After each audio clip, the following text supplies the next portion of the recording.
So, hi guys, welcome back to my YouTube channel. So, in today's vlog, I am going to share with you guys my Avon favorites. So, I made this profile photo dun sa aking topic for today. So, yun yung nasa aking photo vlog. And I will pick up randomly na lang yung sa mga ginagamit ko sa Avon. And this is not a sponsored video. I would like to share yung aking mga current favorites na nagamit ko na and I am still using. So, let us start with the soap. So, halos lahat ng soap na try ko na sa Avon. So, first is itong si Skin So Soft Ultra Radiance with Glutathione. Ayan siya guys. So, nagamit ko na siya I think dalawang beses or tatlong beses. And sorry sa eroplano, hindi ko na to ipopost kasi I'm busy and gabi na rin. So, ayan, as you can see, I still have makeup kaya nag-vlog din ako for today. And then, second is si green papaya and calamansi. Yan. So, tinry ko lang siya once pero okay din naman siya. And sabi nung ano doon, mabili siya. Pero sa akin, one of my favorite is ito guys. Si Skin So Soft, Perfectly Even with 99 Kojic. Yan. Then may vitamin E na rin siya. So, usually ang presyo nito is 80 pesos kapag na regular price, and kapag ano naman naka-promo, kapag meron ako na-avail na something, sila yung magiging gift with purchase or minimum purchase, parang ganon. Nakalimutan ko na yung tawag. Minsan sa distributor, nasa 50 pesos lang siya. And last but not the least, itong Avon Care Germ Defense Plus Moisture. So, yung old packaging nakalagay, it kills 99.9% germs.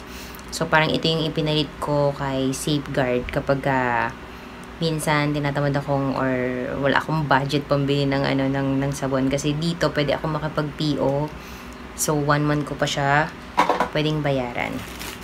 And I forgot, I am a dealer of Avon, pero ngayon hindi na ako active kasi wala na yung mga friendship ko na umorder sa akin, then nalipat na sila sa ibang location. So, moving on, this is also one of my favorite kasi parang na-discover ko lang siya nung may umorder sa akin. Sabi nila maganda raw to. So, why not give it a chance? So, ito yung ginagamit ko pag gabi. But, now, I switched to other brand. Tinry ko lang siya kasi naka-sale siya lagi. Naka-buy one, get one. Nakahanap ako ng ka-take. Yun. It's a Lux Organics body lotion. It's a serum lotion, guys. Yung with retinol. So, second is itong si Skin So Soft Radiance plus SPF 15. So, ito yung daytime ko na lotion. Guys, before, I don't use lotion. But, dahil nga, nasa self-love phase ako ngayon. As you can see, ang laki ng pinagbago ko sa mga old videos ko and old vlogs. Dahil, iniwan ako ng aking asawa. So, hindi naman ako nahihiya doon. Kasi, I've learned a lot of things, then continuously and slowly I became more matured and medyo hindi pa ako okay, pero kinakaya ko guys kasi kailangan ko kayanin dahil I know that God will not parang hindi niya ako papabayaan. I know that this is only parang I'll just take it positively na kailangan kong pagdaanan for me as a person para mag-grow. And ayun na lang guys, yun na lang yung tinitingnan ko positively, na pero medyo naiiyak ako kasi I'm still hurting of what is happened to me. But ayoko ng malayo yung tissue, kaya continuous lang tayo, kaya mo siyang tumulo. Sabi nga nila, you should embrace the pain. And I don't care if my ex is watching or yung kabet is nanonood. This is my vulnerable side, and I know, something has, parang everything has a purpose. So, may itinuturo sa akin, may itinuturo din sa kanya, but most especially sa akin may tinuturo, and I should learn to accept the things that I cannot control. Slowly, natututunan ko naman yan, guys. And, so, moving on na tayo. Next is itong si Skin So Soft Firm Bright with Vitamin B3. So, ito, once ko lang siya na nagamit kasi parang, hindi na siya, parang sometimes hindi siya available or, oo, tama. Hindi ko siya nakikita sa shelves. Ito lang yung usual ko nakikita.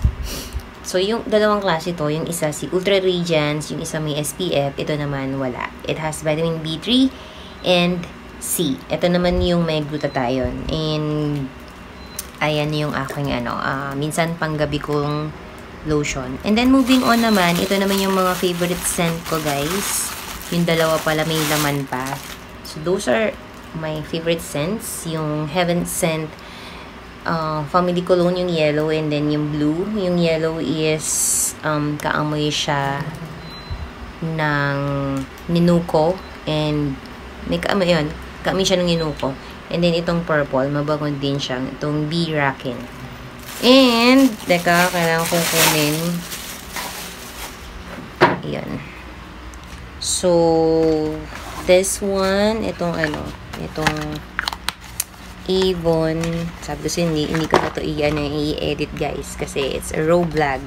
Yan, nakikita niyo yung aking apartment. Ayan. Meron pa siyang laman kasi nga sabi ko, i-vlog ko siya. So, this one is a Sweet Honesty. The one. Yan. So, meron silang 4 variant, but ito yung hindi ko siya favorite actually, na parang na-get ko lang siya as a gift. Kasi parang I got a certain, I reached a certain amount dun sa PO ko. And then, ito yung original scent nila na naka-sale. And then, I got this for only 295 something. So, yun. Dahil nga,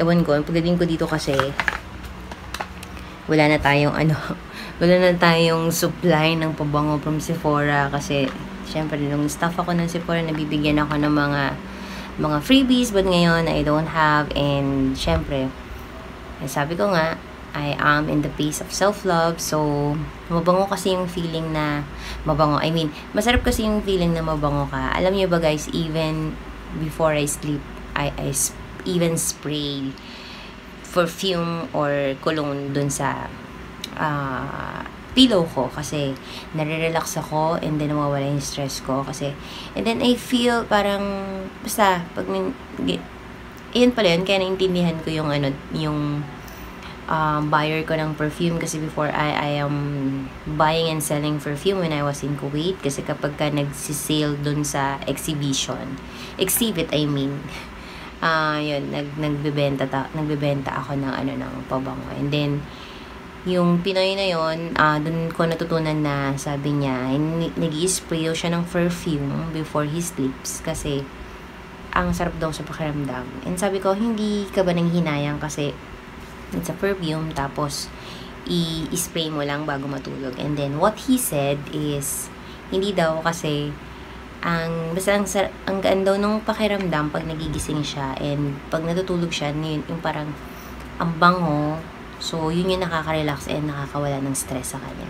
So, yan, guys. So much for that. Lumagpas na tayo ng 9 minutes. And, yun, that's are my current favorites. So, meron pa akong skincare, and then sa hair care, hindi ko pa kasi nauubos. And then, meron ding bath essentials. So, yung bath essentials, actually, this belong to bath essentials. Yung lotion, bath soap, and then yung mga perfume. So, I hope you enjoyed my short video, and medyo may nag-crying lady pa tayo. That's my natural, my natural aura. Yun talaga ako. Yung pag may nararamdaman ko, I don't, parang, I am not ashamed to express what I feel. Kasi, parang, nung bata ako, sinoppress ko yung nararamdaman ko. sa parents ko, yung parang pag hindi ko sinasabi sa parents ko yung nararamdaman ko. So, ngayon, I am doing the opposite, but parang sabi nila, it's too much. But for me, no, it's not. Kasi ako to. At the end of the day, nailabas ko yung feelings ko, yung nararamdaman ko, yung emotions ko, without hesitation and hypocrisy. Parang ganun. I'm not a hypocrite person. So, yun lang guys, and thank you for watching. Please don't forget to subscribe to my channel and see you on my future vlogs. Bye guys!